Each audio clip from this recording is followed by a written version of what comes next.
இந்தியாவின் முதல் ஒரே பெண் பிரதமர் இந்திரா காந்தி அவர்கள் பெரும்பாலும் சிறு வயதில் இருந்தே தனிமையில் இருந்தவர்தான். தனக்கு தேவையானதை செய்ய ஆட்கள் பலர் இருந்த போதிலும் தன்னுடன் அமர்ந்து சிறிது நேரம் பேச ஆள் இல்லை. அந்த மனநிலையில்தான் இந்திரா அவர்கள் வளர்ந்தார். அடிக்கடி அம்மாவிற்கு உடல்நிலை சரியில்லாமல் போய்கொண்டிருந்தது. வெளிநாடுகள் சென்று மருத்துவம் பார்த்து இருந்தாலும் இறுதியில் இந்திராவின் தாய் கமலா நேரு அவர்கள் உயிரிழந்தார். இந்திரா அவர்களின் குடும்பமே இந்திய சுதந்திர போராட்டத்தில் கலந்து கொண்டவர்கள்தான். அப்படி இந்திய சுதந்திர போராட்டத்தில் கலந்து கொண்டவர்தான் ஃபெரோஸ் காந்தி அவர்கள். இந்திராவின் குடும்பத்திற்கு சிறிது சிறிதாக நெருக்கமானார். இந்திராவிற்கும் குடும்பத்திற்கும் நெருக்கமான மனிதராகவும் வலம் வந்தவர் ஃபெரோஸ் காந்தி அவர்கள். தாய் கமலா நேரு மரணப்படுக்கையில் இருந்த சமயத்திலும் சரி, இறந்த நேரத்திலும் யாருமே தேற்ற முடியாத நபராக இருந்தவர் இந்திரா காந்தி அவர்கள். அச்சமயத்தில் இந்திராவிற்கு ஆறுதல் வார்த்தை சொன்ன ஃபெரோஸ் காந்தியை மெல்ல மெல்ல பிடிக்க ஆரம்பித்தது. கமலா நேரு மரணப்படுக்கையில் இருந்த பொழுதே கூறியது, எனது பார்வையில் ஃபெரோஸ் நம்பத்தகுந்த நபரே இல்லை என்று தனது அதிர்ச்சியை வெளிப்படுத்தியிருக்கிறார் என்கிறார் கேத்ரின். அப்படியெனில் மரணப்படுக்கையில் இருந்த சமயத்திலும் கூட தனது மகளின் காதலை கவனித்திருக்கிறார் தாய் கமலா நேரு அவர்கள். தன்னுடைய மகளுக்கு ஃபெரோஸ் பொருத்தமான மாப்பிள்ளை இல்லை என்று தந்தை நேருவும் கருதினார். ஃபெரோஸ் ஒரு இந்துவோ காஷ்மீரியோ என்பதோ நேருவுக்கு பிரச்சனை இல்லை. தனது சகோதரிகளின் காதலுக்கும் கூட நேரு எதிர்ப்பு ஏதும் தெரிவிக்கவே இல்லை. ஆனால் நேரு தனது மகளையும் இழக்க விரும்பவில்லை. சகோதரிகளின் கணவர்கள் ஆக்ஸ்போர்டில் படித்தவர்கள், வசதியான குடும்பங்களை சேர்ந்தவர்கள். இது ஒரு புறம் இருந்தாலும் ஃபெரோஸுக்கு நிரந்தர வேலை என்று எதுவும் இல்லை, வருமானத்திற்கு எந்த உத்தரவாதமும் இல்லை என்றே நேரு அவர்கள் கருதியதாகவே கூறப்படுகிறது. ஒரு தந்தையாக அவர் யோசித்ததில் தவறேதும் சொல்லவும் இயலாது. இந்திரா தனது காதலில் உறுதியாக இருந்தார். தந்தை பதிலேதும் சொல்லாததால் தனது அத்தையான கிருஷ்ணாவிடம் கூறியபோது சிறிது காலம் காத்திருக்க சொன்னதுடன் வேறு சில வரன்களையும் பார்க்கலாமே என்றார் தன் அண்ணன் மகள் மீது அன்புள்ளவராய். அப்பொழுது இந்திராவின் காதல் அத்தையை எதிர்கேள்வி கேட்க துணிந்தது. நீங்கள் ராஜாபாயை திருமணம் செய்ய 10 நாட்களில் முடிவெடுத்தீர்கள். எனக்கு ஃபெரோஸை பல ஆண்டுகளாக தெரியும் என்று கோபப்பட்டதாகவும் நான் வேறு வரன்களை ஏன் பார்க்க வேண்டும் என்று கூறியதாக வி. நேருஸ் என்ற தனது புத்தகத்தில் கிருஷ்ணா ஹத்தி சிங் பதிவு செய்தும் இருக்கிறார். மற்றொரு அத்தையான விஜயலட்சுமியிடம் கூறிய சமயம் அத்தையின் பேச்சு இந்திராவிற்கு பெரும் கோபத்தை உண்டாக்கியதாம். ஃபெரோஸுடன் வேண்டுமானால் காதல் கொள், ஆனால் அவருடன் திருமணம் வரை செல்ல வேண்டாம் என்று கூறியது தனக்கும் ஃபெரோஸிற்கும் ஏற்பட்ட அவமானமாக கருதினாராம் இந்திரா காந்தி அவர்கள். இப்படியாக இந்திராவின் குடும்பத்தை சுற்றி சுற்றி இந்த பேச்சு வந்து கொண்டே இருந்தது. இறுதியில் நேரு அவர்கள் மகாத்மா காந்தி அவர்களிடம் கூறியபோது காந்தி இந்திராவை அழைத்து பேசியும் பயனில்லாமல் போனது. நேருவிடம் திருமணம் செய்து வைத்துவிடு என்றாராம் மகாத்மா காந்தி அவர்கள். இப்படியாக குழப்பம் போய்கொண்டிருந்த வேளையில் தி லீடர் பத்திரிகையில் மிஸ் இந்திரா நேருஸ் என்கேஜ்மெண்ட் என்ற தலைப்பில் செய்தி வெளியானது. இச்செய்தியை யார் வெளியில் சொல்லியது என்று யாருக்கும் தெரியாது. ஒருவரை ஒருவர் பார்த்து திகைத்து போனார்கள். நேருவிற்கு பெரும் அதிர்ச்சி. ஏனென்றால் நேரு அவர்கள் அப்பொழுது கொல்கத்தாவில் இருந்தாராம்.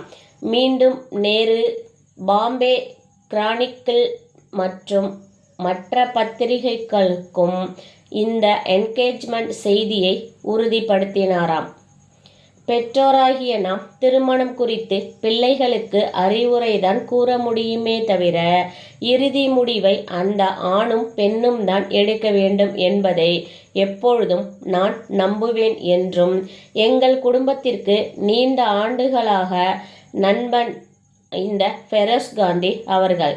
இவர்களின் திருமணத்தை நான் முழு மனதுடன் ஏற்றுக்கொண்டேன் என்று கூறியவுடன் மகாத்மா காந்தி அவர்களும் இருவரையும் ஆசீர்வாதம் செய்திருக்கிறார் என்று பத்திரிகைகளுக்கு செய்தியை சொல்லி முடித்தார் நேரு அவர்கள்.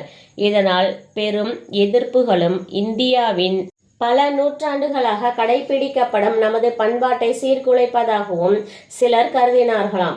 அத்துடன் நேருவின் இல்லத்திற்கு, அதாவது ஆனந்த பவனிற்கு பல நூற்றுக்கணக்கான கடிதங்களும் தந்திகளும் வந்து சேர்ந்தன. பல விவாதங்களும் நடந்தேறியதாம் ஊடகங்களில். முதலில் காதல் மற்றும் மதம், அடுத்ததாக பெற்றோர்கள் சம்மதத்துடன் இத்திருமணம் முடிவெடுக்கப்படவில்லை என்று சூடுபிடித்தன விவாதங்கள் இத்தலைப்புகளில். திருமணத்திற்கு மகாத்மா காந்தி அவர்களின் ஆதரவு அளித்தாலும் கோபமாக இருந்ததாக தான் சொல்லப்படுகிறது. இருப்பினும் இந்திரா அவர்களின் பிடிவாதமே இத்திருமணத்திற்கு அனைவரும் சம்மதிக்க காரணம். திருமண தேதியும் குறிக்கப்பட்டு அறிவிக்கப்பட்டும் விட்டது. நேருவின் மகள் இந்திரா வெட்ஸ் ஃபெரோஸ் காந்தி என்று. மார்ச் 26 அன்றுதான் திருமண தேதி குறிக்கப்பட்டது. அன்று ராமநவமியும் கூட. அன்று காலை சரியாக 9 மணி அளவில் மணப்பெண்ணான இந்திரா காந்தி தன்னுடைய அறையில் இருந்து வெளிவந்த பொழுது இளம் சிவப்பு நிற புடவை, அதில் பார்டர் வெள்ளி நிறத்தில் இருந்ததாகவும், மலர் மாலைகள் நிறைய வளையல்கள் அணிந்து கிரேக்க நாணயத்தில் பொறிக்கப்பட்டிருந்த அழகிய உருவமாக அவர் முகம் ஜொலித்தது என்று கிருஷ்ணா ஹத்தி சிங் இவ்வாறு எழுதியிருக்கிறார். இவர் ஒரு சிற்ப கலைஞரும் கூட. அத்துடன் இந்திரா அணிந்திருந்த புடவைக்கு மற்றும் ஒரு சிறப்பும் இருக்கிறது.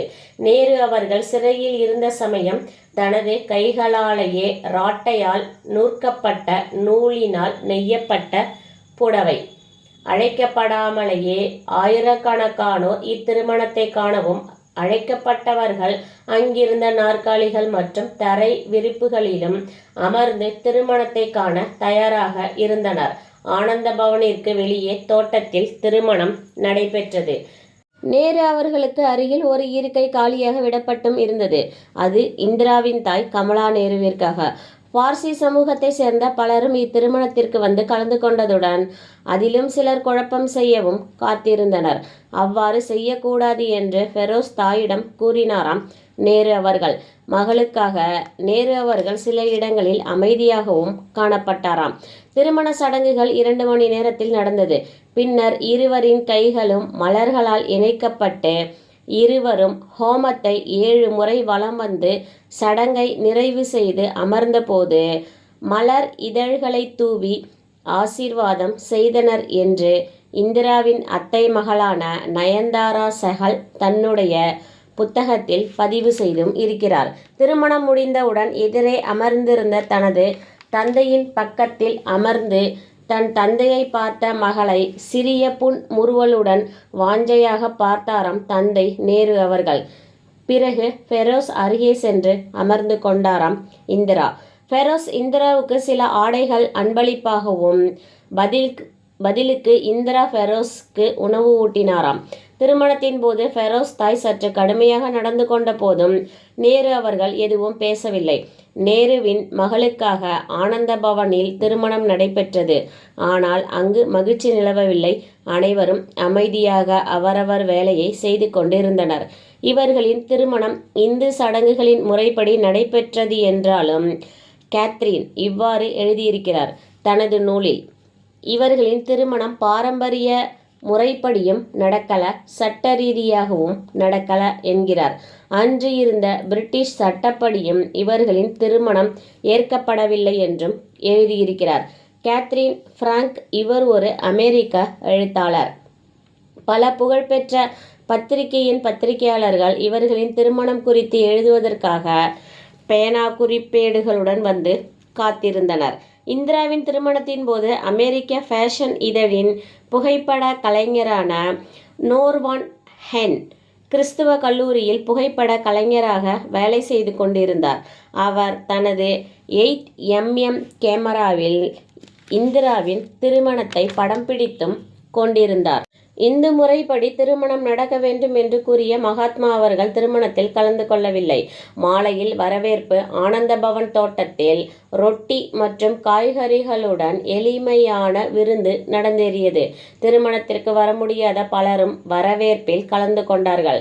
திருமண வைபவங்கள் நடந்து முடிந்த நிலையில் மாப்பிள்ளை வீட்டிற்கு செல்ல வேண்டிய நேரம். இந்திய பெண்கள் அழுவார்கள் என்பது வழக்கம். ஆனால் இந்திரா அழவே இல்லையாம். ஆனால் தந்தையான நேருவின் கண்கள் கலங்கியதாம். அந்த சமயத்திலும் கூட இந்திரா காந்தி அவர்கள் எதுவும் கூறாமலே கிளம்பினாராம். ஆனந்தபவன் வீட்டை சுற்றி பார்க்கவே அரை நாள் ஆகும் என்று சொல்வார்கள். அது போன்ற பங்களாவில் வாழ்ந்த இந்திரா அவர்கள் கணவருடன் வாடகை வீட்டில் குடியேறினார். இதனை பற்றியெல்லாம் கவலையில்லாமல் இந்திரா அவர்கள் ஃபெரோஸுடன் மகிழ்ச்சியாகவே வாழ்ந்ததாகவும் கூறுகின்றனர். சில நாட்கள் கழித்து ஃபெரோஸின் தாய் அதே அலகாபாத்தில் தனது வீட்டில் மகனுக்கும் மருமகளுக்கும் தேநீர் விருந்து தந்தார். அதில் அவர்களுடைய உறவினர்கள் சிலர் கலந்து கொண்டனர். 2 மாதங்களுக்கு பின் இந்திரா அவர்கள் ஃபெரோஸுடன் தேன்நிலவிற்காக காஷ்மீர் சென்றார். நேரு மகளிடம் திருமணத்தில் சற்று யோசிக்க சொன்னதற்கு முக்கிய காரணம் பல உண்டு. நேருவின் குடும்பம் பண்டிதர் குடும்பம், ஃபெரோஸின் குடும்பம் பார்சி குடும்பத்தை சேர்ந்தவர். எளிய குடும்பம். வருமானம் நிரந்தரமாக ஃபெரோஸிற்கென்று எதுவுமே இல்லை. இதனையெல்லாம் தாண்டி மற்றும் ஒரு விஷயம், ஃபெரோஸ் அவர்கள் எதனையுமே யோசித்து முடிவெடுக்காமல் அந்த சமயத்தில் சத்தம் போடுபவராகவும் மற்றவர்களை மரியாதை குறைவான வார்த்தைகளால் சத்தமாக பேசுபவர் என்றும் எதை பேச வேண்டும் எதை பேசக்கூடாது என்று வெளிப்படையாக பேசும் நபர் சபை நாகரிகம் தெரியாது என்று நேரு வருத்தப்பட்டதாகவும் எழுதியிருக்கிறார் கேத்ரீன் பிராங்க் அவர்கள். ஆனால் நேரு அப்படி இல்லை. மிக மிக நாகரிகமாகவும் திட்டமிட்டு பேசக்கூடியவர். யாரையும் காயப்படுத்த விரும்பாத மனிதர், அறிவார்ந்தவர் என்கிறார் கேத்ரீன் அவர்கள். திருமணத்திற்கு பிறகு வாடகை வீட்டில் குடியேறிய போதும் கூட பத்திரிகைகளுக்கு கட்டுரைகள் எழுதியதால் மட்டுமே வருமானம் கிடைத்தது. ஃபெரோஸிற்கு என்று இருந்த காப்பீடுகளை விற்றதன் மூலமே குடும்பத்தை நடத்தி வந்தார்கள். இதனையெல்லாம் தாண்டி இந்திரா காந்தி அவர்கள் மகிழ்ச்சியாகவே இருந்தாராம். ஏனென்றால் இந்திரா காந்திக்கு அவரின் காதல் வாழ்க்கை கிடைத்தது. அதுவே அவரின் அளவற்ற மகிழ்ச்சிக்கு காரணமாய் அமைந்திருந்தது. தொடர்ந்து இணைந்திருங்கள் கண்மணி தகவல்கள் சேனலுடன். லைக் செய்யுங்கள், ஷேர் செய்யுங்கள், கமெண்ட் செய்யுங்கள், சப்ஸ்கிரைப் செய்யுங்கள். மீண்டும் வேறு ஒரு உங்களுக்கு பிடித்த நல்ல பதிவுடன். நன்றி, வணக்கம்.